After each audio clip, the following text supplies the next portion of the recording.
Official YouTube channel Atul physics and math classes. आज के इस वीडियो में हम लोग वैद्युत धारिता से संबंधित चैप्टर में पढ़ने वाले हैं संधारित्र। तो सबसे पहले समझते हैं कि संधारित्र क्या होता है, वो कितने प्रकार का होता है, वो सारी चीज़ें और कार्य सिद्धांत, संधारित्र का कार्य सिद्धांत क्या है, इसके बारे में हम लोग पढ़ते हैं। तो संधारित्र बताने से पहले, उसका कार्य सिद्धांत बताने से पहले सबसे पहले हम बताना चाहते हैं कि संधारित्र किसे कहते हैं। तो संधारित्र एक प्रकार का समायोजन होता है चालक का। ऐसा परिभाषा दिया जाता है कि संधारित्र इस प्रकार का समायोजन है जिसके जो किसी चालक के आकार में परिवर्तन किए बिना उसकी धारिता बढ़ाई जा सकती है, तो संधारित्र कहलाता है। एक बार फिर से रिपीट कर दे रहे हैं हम कि एक ऐसा समायोजन है जो किसी चालक में परिवर्तन किए बिना, उसके आकार अथवा आकृति में परिवर्तन किए बिना उसकी धारिता अगर बढ़ाई जा सकती है, तो ऐसे सिस्टम को हम संधारित्र कह सकते हैं। मान लेते हैं कि हम एक प्लेट है P1, वो ध्यान समझना है इसका कार्य सिद्धांत क्या है। मान लेते हैं कि यहाँ एक प्लेट P1 और इसको मशीन द्वारा आवेश दिया जाता है P1 को। तो प्रेरण के कारण इसके इस प्लेट के इस साइड में धनावेशित समान रूप से वितरित हो जाता है। समान रूप से धनावेशित आवेश जो है वो वितरित हो जाता है। तो चूंकि जो भी प्लेट होता है उसकी एक क्षमता होती है धारण करने की, जिसको हम धारिता कहते हैं। तो हमको क्या करना है कि धारिता इसकी बढ़ानी है, प्लेट P1 की धारिता बढ़ानी है। तो इसके लिए हम क्या कर सकते हैं, तो कभी भी अगर धारिता किसी भी प्लेट की बढ़ानी होती है तो उसका हमको विभव कम करना पड़ता है। विभव कम करने के लिए हम क्या कर सकते हैं, कौन सी चीजें युक्ति अपना सकते हैं। तो उसके लिए सबसे पहले हम क्या करते हैं कि एक इसी के प्रकार का एक धातु की प्लेट इसके साइड में हम लगा देते हैं। धातु की प्लेट जिसको हम P2 बोल देते हैं, P2 ये दूसरी प्लेट है। चूंकि P1 के इस साइड के प्लेट में जो धनावेशित है उसके प्रेरण के कारण P2 के इस साइड में ऋणावेश इकट्ठा हो जाता है, एकत्रित हो जाता है एक साइड में। और दूसरी साइड में, चूंकि इस साइड में अगर ऋणावेश है तो दूसरी साइड पे स्वतः धनावेश जो है वो इकट्ठा हो जाता है, धनावेश इकट्ठा हो जाता है। तो इसमें होता क्या है कि जैसे ही हम P2 प्लेट को P1 प्लेट के पास में लाते हैं तो ये जो पॉजिटिव चार्ज है इसको अट्रैक्ट करता है P2 का प्लेट, ये ऋणात्मक जो प्लेट होता है इसको अपनी तरफ आकर्षित करता है और इससे कुछ धनावेशित P1 प्लेट की तरफ जाने लगता है, मूव करने लगता है, जिससे इसका विभव जो होता है P1 प्लेट का जो विभव होता है वो कम हो जाता है। और इसको पहले की विभव पे हमको लाने के लिए प्लेट P1 को फिर से और आवेश देना पड़ता है, और जिससे कुछ और आवेश देने पर हमको पहले की तरह उसका विभव मिल जाता है।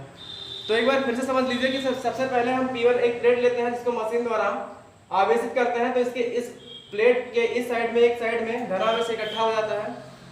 अब हमको क्या करना है कि इसकी धारिता बढ़ाने के लिए हम क्या करते हैं कि एक प्लेट P2 को लेते हैं और इसके करीब लाते हैं। तो धन आवेश के प्रेरण के कारण P2 के इस साइड में, प्लेट के इस साइड में, एक साइड में जो ऋणावेशित इकट्ठा होता है, और ये ऋणावेशित जो आवेश है वो धन आवेश को अपनी तरफ खींचता है, आकर्षित करता है। और धन आवेश की वजह से इस प्लेट का जो विभव है वो थोड़ा कम हो जाता है, क्योंकि प्लेट P2 की साइड में धन आवेश इकट्ठा होने लगता है। जैसे इसका विभव कम होता है, इसको पहले की विभव पे लाने के लिए हमको क्या करना पड़ता है, फिर से कुछ आवेश देना पड़ता है। इसका मतलब जो P1 की धारिता थी पहले, उससे कुछ हमको अधिक धारिता, उसको ग्रहण करने की, आवेश को ग्रहण करने की धारिता वो ज्यादा हो जाती है पहले की अपेक्षा P2 के तुलना में। P2 को लाने की वजह से P1 की जो धारिता है वो थोड़ी सी बढ़ जाती है। अब इसको अगर हम और भी ज्यादा धारिता बढ़ाना चाहते हैं तो इसके लिए और भी सिस्टम इससे आगे किया जाता है। वैज्ञानिकों ने शोध किया कि अगर हम थोड़ा सा, हमको अगर इसका धारिता बढ़ाना है तो हम एक प्लेट को उसके पास में ला के बढ़ाया जा सकता है। लेकिन उससे आगे अगर हमको लगातार उसका धारिता बढ़ाना है तो हम क्या कर सकते हैं, इसके लिए फिर से हमने एक सिस्टम बनाया, वैज्ञानिकों ने एक सिस्टम बनाया कि एक प्लेट लेते हैं हम P1, जिसको हम कहते हैं P1, और इसको हम लोग मशीन द्वारा आवेश देते हैं, जिसके दूसरे साइड में, प्लेट के दूसरे साइड में धनावेश एक समान रूप से वितरित हो जाता है, इकट्ठा हो जाता है। और वही काम फिर से करते हैं कि एक दूसरा प्लेट, धातु का प्लेट P2 हम उसके साथ में लाते हैं, पास में लाते हैं, और P2 को पास में लाने से P1 के सामने साइड वाला जो प्लेट है, परत है, उसके सामने वाला प्लेट माइनस आवेश से आवेशित हो जाता है, क्योंकि आकर्षण होता है अलग अलग आवेशों में, प्लस में और माइनस में, और रिपल्सन होता है प्लस प्लस में या माइनस माइनस में रिपल्सन होता है, जिसकी वजह से यहाँ पर माइनस आवेश इंडक्शन के कारण या हम कह सकते हैं कि प्रेरण के कारण इस प्लेट के इस साइड में, P2 के इस साइड में ऋणावेश इकट्ठा हो जाता है, और अगले परत पे जो होता है वो प्लस आवेश इकट्ठा होने लगता है। तो एक निश्चित सीमा होती है कि हम धारिता कितनी बढ़ा सकते हैं। तो ये जो प्लेट P1 है वो ज्यादा विभव नहीं कम कर पाता। P1 प्लेट, जो P1 का प्लेट है P1, उसके विभव को ज्यादा कम नहीं कर पाता है। इसकी वजह से हम आगे क्या करते हैं, हमने कहा, वैज्ञानिकों ने कहा कि अगर हम P2 का जो दूसरा वाला सिरा है उसको अगर हम पृथ्वी से जोड़ देते हैं, अर्थ से जोड़ देते हैं, जिसका विभव हमेशा V = 0 होता है, उसको हम पृथ्वी से जोड़ देते हैं, तो ये लगातार धनावेशित इसके न्यूट्रॉनों से, पृथ्वी में जो इलेक्ट्रॉन होते हैं, पृथ्वी में जो इलेक्ट्रॉन होते हैं उसके इलेक्ट्रॉनों से ये धनावेश मिलकर न्यूट्रल होते जाते हैं, उदासीन होते जाते हैं, और ये धीरे धीरे धनावेश पृथ्वी से जुड़ के वो न्यूट्रल होते जाते हैं, और यहाँ पर क्या होता है कि प्लेट P1 का विभव लगातार घटता जाता है। अब हमको विभव जो पहले था इसका, उस विभव पर लाने के लिए लगातार हमको P1 प्लेट को आवेश देना पड़ता है, जिससे इसकी जो धारिता है वो लगातार बढ़ती जाती है। ये इसका कार्य सिद्धांत हुआ। इसका संधारित्र का कार्य सिद्धांत कुछ इस तरह हुआ। संधारित्र का कार्य सिद्धांत एक बार हम फिर समझा देते हैं कि क्या सबसे पहले क्या गया है कि एक प्लेट लिया गया है किसी धातु का, जिसको हम P1 माने हैं। इसको मशीन द्वारा आवेशित करने पर इसका एक साइड का जो प्लेट है वो धनावेशित हो जाता है, प्लेट का एक साइड धनावेशित हो जाता है। अब इसके विभव को कम करने के लिए हम लोग क्या करते हैं कि एक दूसरे धातु की प्लेट लाते हैं P2, जिसका नाम है, P2 को लाते ही P1 के समीप में, P1 का इधर वाला समीप जो सिरा है जो P1 के ज्यादा करीब है, वो पूरा का पूरा सिरा ऋणावेशित हो जाता है। और ऋणावेशित का मतलब ये होता है कि वो धनावेश को अपनी तरफ अट्रैक्ट करता है, जिससे P1 का जो विभव है वो घट जाता है। P1 का विभव घट जाता है। इसको अगर हम पहले के विभव पे लाना चाहें तो इसको हमसे फिर से आवेश देना पड़ता है, P1 को फिर से आवेश देना पड़ता है, और कुछ ज्यादा आवेश देना पड़ता है, तो वो पूर्व की अवस्था में आ जाता है। तो इसका मतलब क्या हुआ कि अगर हम किसी भी प्लेट के सामने दूसरा प्लेट लाते हैं तो उसका विभव घट जाता है, और पहले की विभव पे लाने के लिए हमको और भी आवेश देना पड़ता है। इसका मतलब कि उसके धारण करने की जो क्षमता है दूसरे प्लेट P2 के आने से वो बढ़ जाती है। उसके आगे ये एक सीमित मात्रा होती है बढ़ने की। अगर हम चाहें कि लगातार आवेश दें, अगर हम चाहते हैं कि लगातार आवेश अर्थात विभव को हमको लगातार देना है, बढ़ाना है, और हम जो लगातार इसका धनावेशित है उसको कम करके करना है, और उसके आकार में, आकृति में बिना परिवर्तन किए, तो हम क्या करते हैं, अगले स्टेप में आगे इसको मॉडिफाई रूप में दिया गया, आगे बनाया गया कि अगर हम ऐसा कर देते हैं, एक जो P2 प्लेट है उसको हम पृथ्वी से जोड़ देते हैं, तो एक ऐसी सिचुएशन बनेगी जिसमें हम लगातार P1 को आवेश देते रहेंगे, और P2 का जो दूसरा सिरा है उसको पृथ्वी से जोड़ने से क्या होता है कि यहाँ का धनावेश लगातार पृथ्वी के इलेक्ट्रॉनों से मिलकर उदासीन होता रहता है, और यहाँ से लगातार हम आवेश देते रहते हैं, और जितना चाहे उसकी धारिता बढ़ाई जा सकती है। तो ये इसका कार्य सिद्धांत हुआ। इसके आगे हम पढ़ते हैं कि ये कितने प्रकार का होता है। तो इसके टाइप्स ऑफ संधारित्र हम पढ़ेंगे कि संधारित्र का प्रकार कितना होता है, कैपेसिटर का टाइप कितना होता है। तो आगे हम पढ़ते हैं संधारित्र का प्रकार। संधारित्र प्रकार, इसके प्रकार में हम लोग सबसे पहले पढ़ते हैं समांतर प्लेट संधारित्र। समांतर प्लेट संधारित्र की धारिता। पहले टाइप का ये हो गया कि समांतर प्लेट संधारित्र की धारिता निकालने के लिए व्यंजक निकाला जाता है इसका, और दूसरा जो टाइप है वो भी वही चीज है, हमको सेम चीज दिखाई देगा, लेकिन उसके लिए एक परावैद्युतांक माध्यम भी लिया जाता है। तो हम कहेंगे कि समांतर प्लेट संधारित्र की धारिता जब प्लेटों के मध्य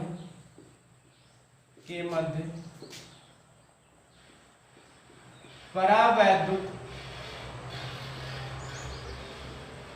पदार्थ रखा हो, परावैद्युत पदार्थ रखा हो। तो बारी बारी से इसको हम हल करते हैं और हम कहते हैं कि समांतर प्लेट संधारित्र की धारिता क्या होगी। पहली जो हेडिंग है इसके लिए व्यंजक निकालेंगे और उसके बाद हम निकालेंगे समांतर प्लेट संधारित्र की धारिता जब प्लेटों के मध्य परावैद्युत पदार्थ रखा हो। तो दोनों स्टेप को हम लोग बारी बारी से हल करते हैं। सबसे पहले स्टेप में हल करते हैं कि समांतर प्लेट संधारित्र की धारिता क्या होगी जब उसके प्लेटों के मध्य कोई परावैद्युत पदार्थ नहीं रखा है। मान लिया जाता है कि एक प्लेट P1 है जिसको मशीन द्वारा आवेशित किया जाता है और इसके दूसरे सिरे पर धनावेश इकट्ठा हो जाता है, और ये प्लेट P2 है जिसके इस सिरे पर माइनस आवेश, इस प्लस आवेश के कारण इस सिरे पर क्या हो जाता है, माइनस आवेश इकट्ठा हो जाता है और इसके दूसरे सिरे पर प्लस आवेश इकट्ठा हो जाता है। और दूसरे सिरे को हम क्या कर देते हैं, पृथ्वी से जोड़ देते हैं और पृथ्वी का जो विभव होता है वो हमेशा V = क्या होता है, 0 होता है। अब मान लेते हैं कि ये प्लेट जो P1 है प्लेट P2 है, इसका जो अनुप्रस्थ परिच्छेद का क्षेत्रफल है वो A मान लेते हैं, इसका भी जो अनुप्रस्थ परिच्छेद का जो क्षेत्रफल है वो A है। आवेश घनत्व तो P1 प्लेट का जो है वो सिग्मा मान लिया जाता है क्योंकि ये प्लस आवेश से आवेशित है इसलिए सिग्मा मान लिया जाता है। और जो P2 है उसका जो आवेश घनत्व मानते हैं वो माइनस के साथ, क्योंकि जो दूसरा प्लेट है P2 वो ऋणावेशित है, इसका ये वाला सिरा। और फिर मान लेते हैं कि दोनों प्लेटों के जो बीच की दूरी है, थिकनेस जो है वो D। अब हमें क्या निकालना है, समांतर प्लेट संधारित्र की धारिता। तो उसके लिए सबसे पहले हमको फार्मूला जरूरी होता है जानना कि C = क्या होता है, फार्मूला Q/V। तो यहां से हम कैसे Q का वैल्यू निकालेंगे, कैसे V का वैल्यू निकालेंगे और फिर Q का वैल्यू निकालने के बाद, V का वैल्यू निकालने के बाद हम इस फार्मूले में रखेंगे और हमको इसकी धारिता मिल जाएगी। तो यहां से सबसे पहले हम लोग कहते हैं कि अगर हम यहां पे आवेश निकालें, संधारित्र का आवेश, संधारित्र का आवेश, तो यहां आवेश Q = यहां पर मान लेते हैं कि आवेश जो दिया जा रहा है वो कितना दिया जा रहा है, Q आवेश दिया जा रहा है। तो जो का आवेश का फार्मूला होता है वो Q = आवेश घनत्व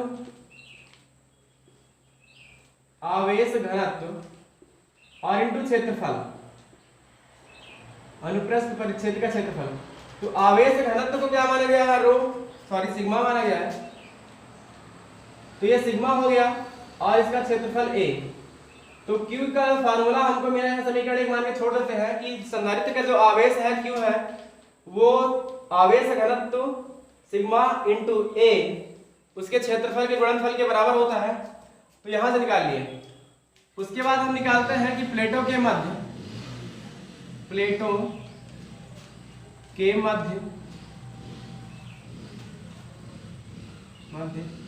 वैद्युत क्षेत्र की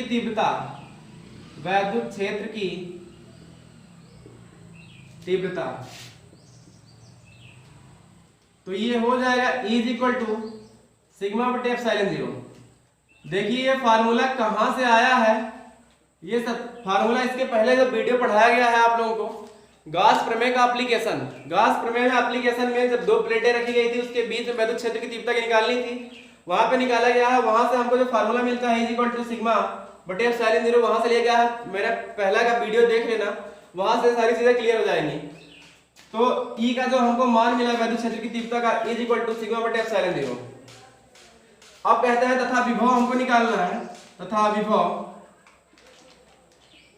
विभव हम कहां से निकाल सकते हैं, हम जानते हैं फार्मूला कि W = F × D होता है।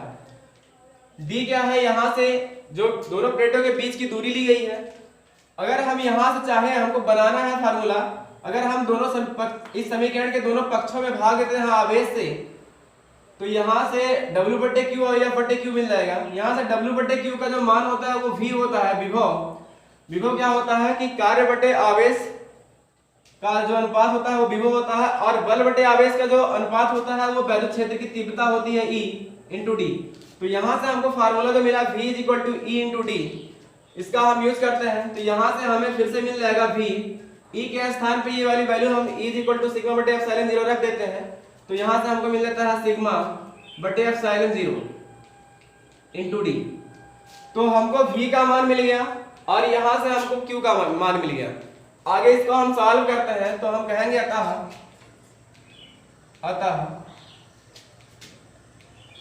समांतर प्लेट संधारित्र की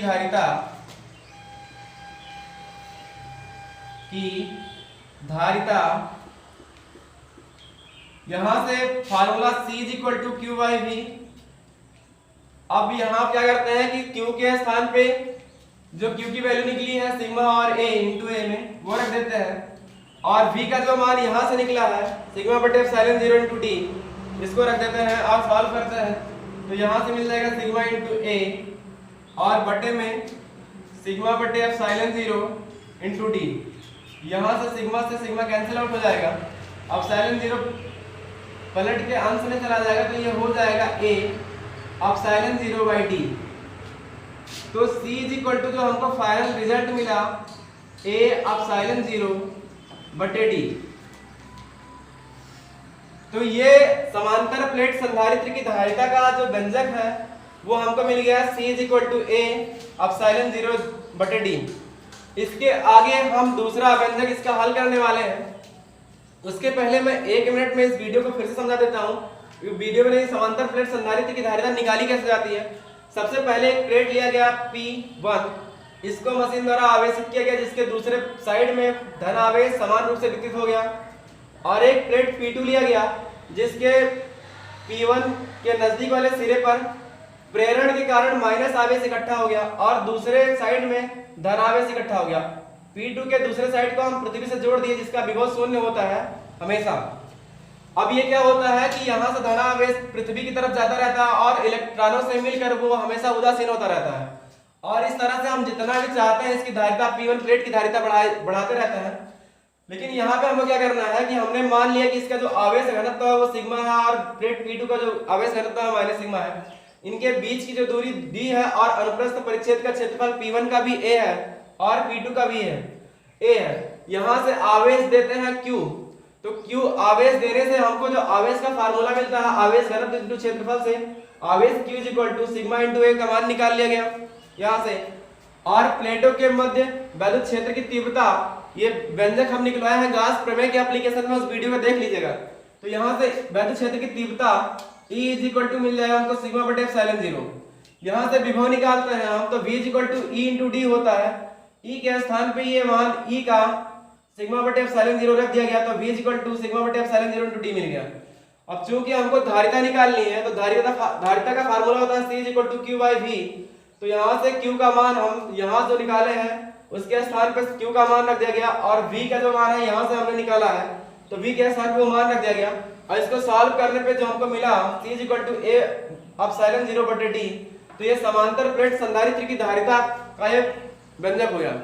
अगले स्टेप में हम निकालते हैं कि समांतर प्लेट संधारित्र का व्यंजक ही निकालना है, लेकिन अगर प्लेटों के बीच में हम कोई परावैद्युत माध्यम रख देते हैं उसके लिए, तो आगे हम निकालेंगे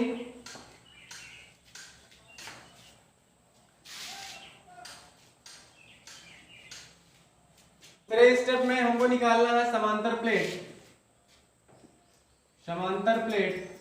संधारित्र की धारिता।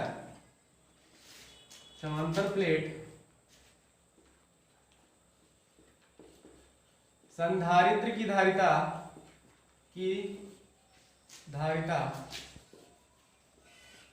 जब प्लेटों के मध्य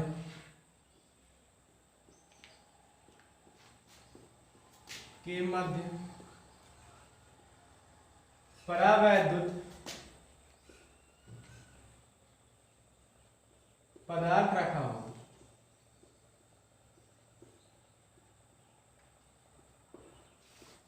इसके लिए हम क्या करते हैं, सबसे पहले दो प्लेट, धातु की दो प्लेटें हैं, P1 और P2 लेते हैं।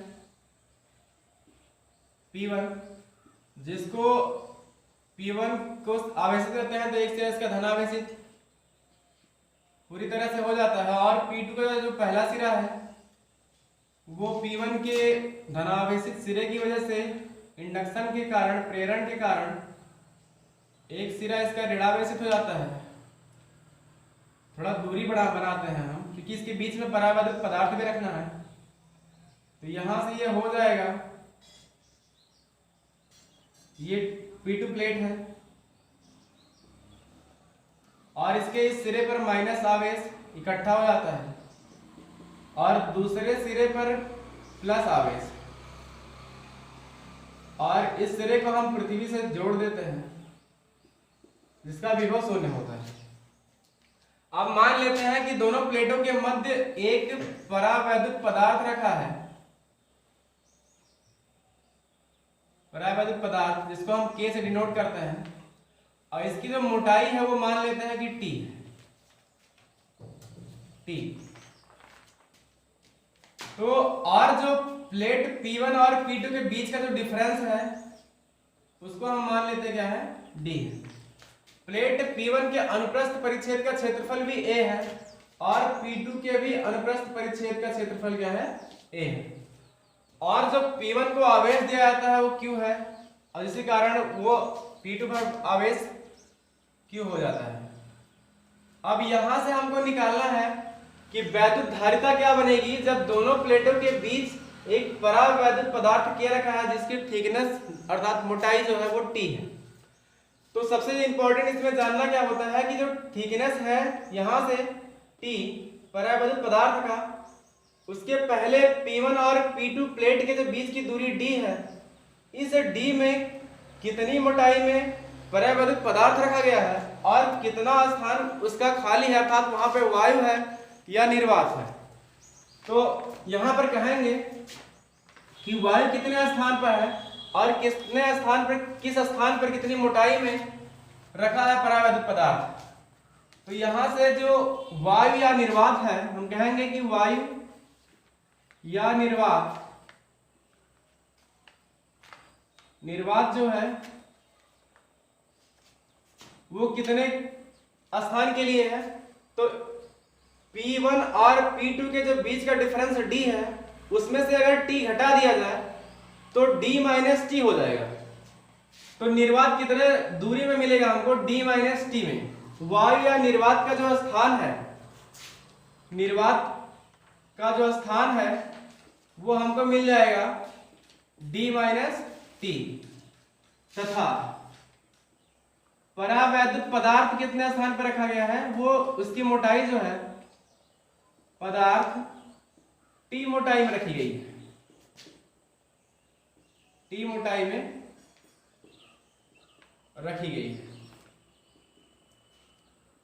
अब एक बार तो हमको वैद्युत क्षेत्र की तीव्रता निकालनी है, किसके लिए, उसके निर्वात स्थान के लिए जो हमको D माइनस T मिलता है, और हमको एक बार निकालना है वैद्युत क्षेत्र की तीव्रता उसके परावैद्युत पदार्थ माध्यम के लिए।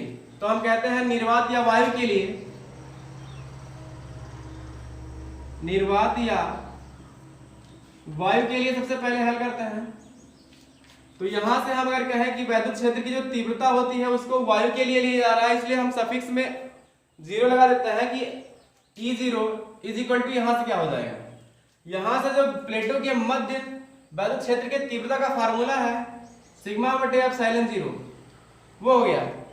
यहां से हमको अगर विभव निकालना है तो उसको भी विभव को तथा हम विभव निकालेंगे V0 is equal to E0 into, देखिए यहाँ पे जो चौड़ाई है एयर की, और वायु है या वायु नहीं है जिस स्थान में, उसकी जो दूरी है वो D माइनस T है, इसलिए उसको लिया जाएगा।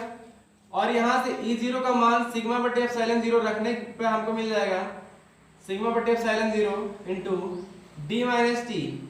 तो ये निर्वात के लिए विभव निकाल लिया हम। अगले स्टेप में निकालते हैं परावैद्युत माध्यम के लिए। तो निकालेंगे परावैद्युत माध्यम के लिए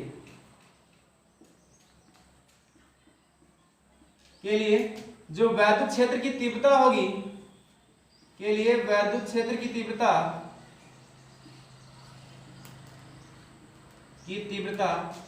उसको हम E और सफिक्स में T मान लेते हैं। वो इसलिए मानते हैं कि ये जो T है वो थिकनेस है, मोटाई है जो परावैद्युत पदार्थ रखा गया है उसका। तो यहां से हो जाएगा सिग्मा बटे एप्सिलॉन 0 के साथ में K इसलिए लिया गया कि परावैद्युत माध्यम जो होता है वो K के साथ में लिया जाता है। तो जो वैद्युत क्षेत्र की तीव्रता मिली हमको ET सफिक्स में T है, सिग्मा बटे K एप्सिलॉन 0। अब यहां से तथा हम विभव भी हमको निकालना पड़ेगा परावैद्युत पदार्थ के लिए। तथा हम कहेंगे कि V जो है वो ET इंटू यहाँ पर जो दूरी ली जाएगी अर्थात थिकनेस लिया जाएगा वो D माइनस टी नहीं लेगा, सिर्फ T लेगा क्योंकि हम परावैद्युत माध्यम के लिए निकाल रहे हैं। तो यहाँ से ET इंटू T हो जाएगा। इसको हम आगे सॉल्व कर देते हैं तो हमको यहाँ से मिल जाएगा VT is equal to ET के स्थान पे एक बार लिख देते हैं ET इंटू T। ET के जो वैल्यू है सिग्मा बटे K एप्सिलॉन 0, इसको यहाँ पर रख देते हैं तो हमको मिल जाएगा सिग्मा बटे K और इसके साथ में एप्सिलॉन 0 इंटू T। तो ये VT का हमको मान मिल गया। क्योंकि यहाँ पर एक बार वायु या निर्वात के लिए विभव निकाला गया है और एक बार परावैद्युत माध्यम के लिए निकाला गया, तो उसका परिणामी विभव हमको निकालना है। तो हम कहेंगे कि इसलिए परिणामी वैद्युत विभव होगा, इसलिए परिणामी वैद्युत विभव को हम V मान लेते हैं। तो यहां से हमको मिल जाएगा V is equal to V0 plus VT। V naught भी पढ़ सकते हैं, इसको निर्वात के लिए लिया गया है। तो यहां से हमको मिल जाएगा जो V का मान, V0 का मान यहां से हम रख देते हैं। तो सिग्मा बटे एप्सिलॉन 0 इसके साथ में D माइनस टी प्लस में VT का जो मान हमको यहां से मिला है उसको हम रख देंगे इसके स्थान में, VT के स्थान पे। तो सिग्मा बटे एप्सिलॉन 0 के साथ में K आएगा और इंटू T आएगा। अब यहां से जो पार्ट कॉमन हो सकता है वो कॉमन हम बाहर कर लेंगे कॉमन करके। तो हमको मिल जाएगा यहां से सिग्मा बटे एप्सिलॉन 0 और ब्रैकेट में मिल जाएगा D माइनस टी और प्लस T बाई K। तो ये तो हमको मिल गया परिणामी विभव। अब हमको निकालना आगे क्या है, हमको वैद्युत धारिता निकालनी है, समांतर प्लेट संधारित्र की धारिता जब प्लेटों के मध्य परावैद्युत पदार्थ रखा हो। तो धारिता निकालने के लिए हम क्या कहेंगे, इसलिए हम जानते हैं जो फार्मूला वैद्युत धारिता का, इसलिए धारिता C बराबर Q बाई V। यहां से हम Q का मान एक बार फिर से भी निकाल लेते हैं कि Q का जो आवेश का मान होगा वो आवेश घनत्व, ये फार्मूला हम कई बार यूज कर चुके हैं, याद हो गया होगा, आवेश घनत्व इंटू क्षेत्रफल। तो यहां से हम अगर निकालना चाहें तो आवेश घनत्व को सिग्मा माना गया है, क्षेत्रफल को A माना गया है, तो Q का ये मान हो जाएगा। इस समीकरण 1 मान लेते हैं C बराबर Q बटे V को। अब समीकरण 1 में V का यहां से मान और Q का यहां से मान हम समीकरण 1 में रख देते हैं। तो हम कहेंगे कि इसलिए C बराबर हो जाएगा Q के स्थान पे हम सिग्मा इंटू A रख दिए और V के स्थान पे हमको ये पूरी वैल्यू रखनी है। तो V का मान है सिग्मा बटे epsilon 0 D minus T plus T बटे K। तो यहां से हो जाएगा सिग्मा बटे epsilon 0 D minus T plus T by K। अब यहां से सिग्मा सिग्मा कैंसिल आउट हो जाएगा, तो हमको जो C का रिजल्ट मिलेगा वो A के साथ एप्सिलॉन 0 और हर में मिलेगा D minus T plus T बटे K। तो ये परिणामी वैद्युत धारिता है, किसके लिए है, जब समांतर प्लेट संधारित्र के बीच में कोई परावैद्युत पदार्थ K रखा गया है जिसकी मोटाई T है, उसके लिए व्यंजक हमको मिल गया C बराबर A एप्सिलॉन 0 बटे D minus T plus T बटे K। एक बार 1 मिनट में मैं फिर से समझा देता हूँ कैसे कैसे इसका प्रोसेस है। सबसे पहले हम दो प्लेट धातु की दो प्लेट लेते हैं, जिसका एक का नाम P1 है, दूसरे का नाम P2 है। इसके बीच में एक परावैद्युत पदार्थ K रखा गया है जिसकी थिकनेस अर्थात मोटाई जो है वो T है।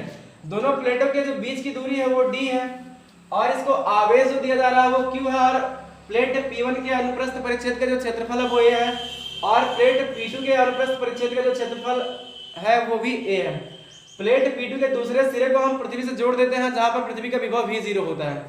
अब यहाँ हमको क्या करना है, हमको निकालना है, हमका जो मेन हमारा जो एम है लक्ष्य है वो हमको वैद्युत धारिता निकालनी है समांतर प्लेटों के मध्य की। उसके लिए हमको क्या करना पड़ेगा कि हमको वैद्युत क्षेत्र की तीव्रता निकालनी पड़ेगी अलग अलग। एक बार वायु के लिए निकालना पड़ेगा, परावैद्युत माध्यम के लिए निकालना पड़ेगा और उसी के सापेक्ष हमको विभव भी निकालना पड़ेगा दोनों चीजों के लिए। तो हम यहाँ क्या कहते हैं कि वायु या निर्वात के लिए जो वैद्युत क्षेत्र की तीव्रता होगी दोनों प्लेटों के मध्य में हम जानते हैं सिग्मा बटा एप्सिलॉन 0, ये हम पहले भी प्रूव कर चुके हैं। तो यहाँ से अगर हम V निकालना चाहें तो V equal to E D minus T होता है। चूंकि हम निर्वात के लिए निकाल रहे हैं इसलिए यहाँ पे V नॉट E नॉट लिया गया है। तो हमको यहाँ V नॉट का जो मान मिला आप सिग्मा बटा एप्सिलॉन 0 D माइनस टी, ये दूरी एयर की है, हवा की, क्योंकि हम यहाँ देख पा रहे हैं कि जो D की जो चौड़ाई है, जो लंबाई है प्लेट P1 और P2 के बीच की, अगर उसमें से T घटा दिया जाए अर्थात K जो परावैद्युत माध्यम रखा है उसको घटा दिया जाए तो हमको यहाँ से यहाँ तक की दूरी और यहाँ से यहाँ तक की दूरी जो मिलेगी वो उसमें निर्वात होगा या वायु होगा, वहां पे परावैद्युत माध्यम नहीं है। तो उसके लिए हम वैद्युत विभव निकाल लेते हैं। फिर अगले स्टेप में कहा जाता है कि परावैद्युत माध्यम के लिए वैद्युत क्षेत्र की तीव्रता ET सिग्मा बटे K एप्सिलॉन 0, यहाँ पर K सिर्फ इसलिए लिखा गया है क्योंकि वो परावैद्युत माध्यम के लिए K लिया जाता है। और विभव यहाँ पर हम निकालेंगे तो सफिक्स में T लगाया गया है क्योंकि ये परावैद्युत माध्यम की जो चौड़ाई है वो T है, इसलिए T के लिए हम निकाल रहे हैं तो VT is equal to ET into T लिखा गया। अब यहाँ से ET जो वैद्युत क्षेत्र की तीव्रता है उसको रख दिया गया उसके मान को, तो यहाँ हमको VT is equal to sigma बटे K एप्सिलॉन 0 इंटू T मिल गया। अब परिणामी वैद्युत विभव निकालते हैं, तो परिणामी वैद्युत विभव को हम मान लेते हैं कि V है, तो V is equal to V0 plus VT मिल जाएगा हमको, और V0 का यहाँ से मान हमको मिल जाएगा यहाँ से, और VT का हमको यहाँ से मान, दोनों मान को हम रख दिया और हल करने के बाद जो हमको परिणामी विभव मिल गया V is equal to sigma बटे epsilon 0 D minus T plus T बटे K इतना मिल गया। यहाँ से आगे अगले स्टेप में हमको निकालना क्या है, वैद्युत धारिता।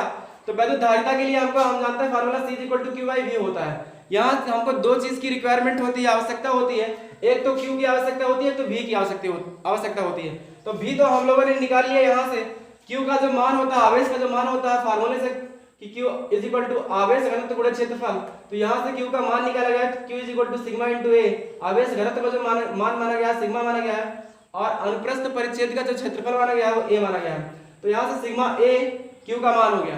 अब Q के इस मान को और V के इस मान को समीकरण 1 में रख दिया गया, तो धारिता C बराबर Q बटे V के स्थान पे Q के स्थान पे Q का मान, V के स्थान पे V का मान रखने के बाद हमको जो रिजल्ट मिला वैद्युत धारिता का, तो हमको C बराबर A epsilon 0 D minus T plus T by K मिल गया। अब यहाँ पर विशेष स्थितियां समझनी जरूरी है कि इसकी कौन कौन सी विशेष स्थितियां बन सकती हैं। तो हम बताएंगे कि विशेष स्थिति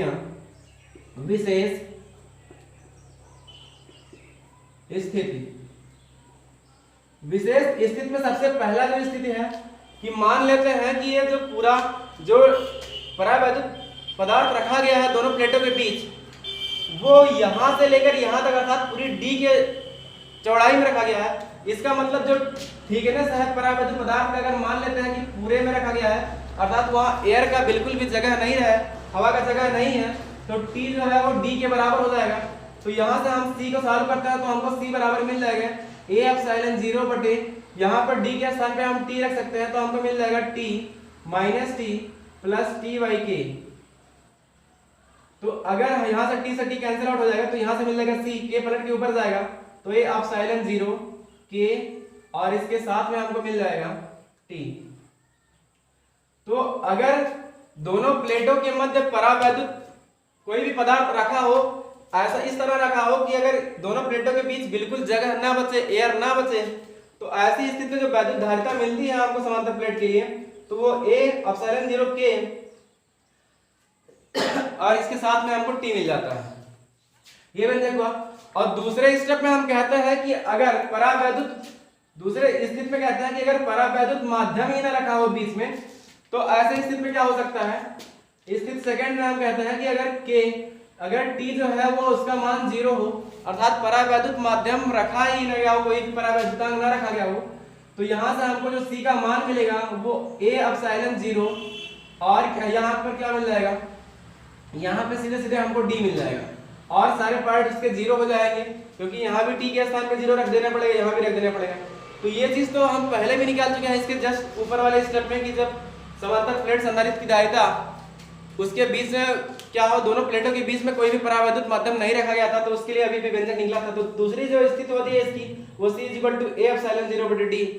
बस आज का यही वीडियो यहीं तक, बहुत बहुत धन्यवाद।